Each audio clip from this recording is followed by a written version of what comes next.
La première des 6 réunions portant sur l'insertion professionnelle des jeunes a rassemblé ce mardi 4 octobre des représentants de 8 organisations patronales et syndicales, ainsi que 4 organisations de jeunesse.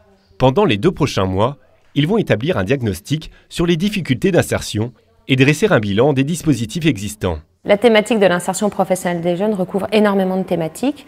On a décidé de mettre un focus sur 6 enjeux particuliers au cours des 6 séances.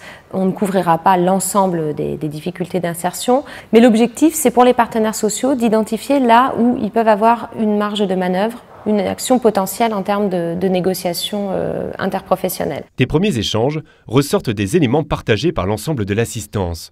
Il est par exemple important de rationaliser les dispositifs d'aide au retour à l'emploi. Souvent nombreux, ils sont également peu connus par le public visé. Je pense que les jeunes, pour eux, c'est pas très lisible. Les droits auxquels ils peuvent prétendre, comment ils peuvent être accompagnés, quels sont leurs repères et vers qui ils peuvent se tourner. Et là, de pouvoir avoir cette concertation, on fait le point ensemble, permettra peut-être de se dire où est-ce qu'il faut qu'on mette les moyens et qu'on investisse demain pour être plus efficient dans la lutte contre le chômage des jeunes. La prime d'activité aujourd'hui, combien de personnes font vraiment appel à la prime d'activité pour accéder aux droits pour toucher cette aide-là?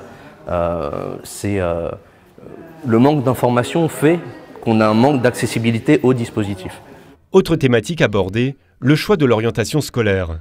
Effectué dès la 3e, il peut alors prendre une tournure définitive, sans aucune possibilité pour l'élève d'évoluer plus tard dans d'autres sphères professionnelles. C'est le concept de formation tout au long de la vie qui est sans doute le concept le plus porteur.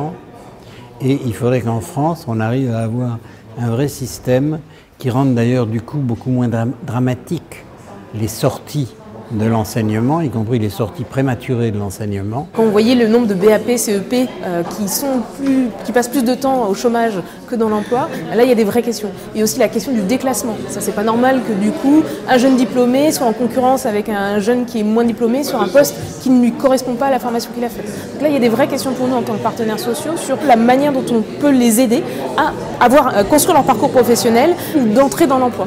De ces concertations naîtra mi-décembre un rapport. Il sera rendu à la ministre du Travail dans l'optique d'ouvrir une négociation interprofessionnelle sur l'insertion des jeunes dans le monde du travail.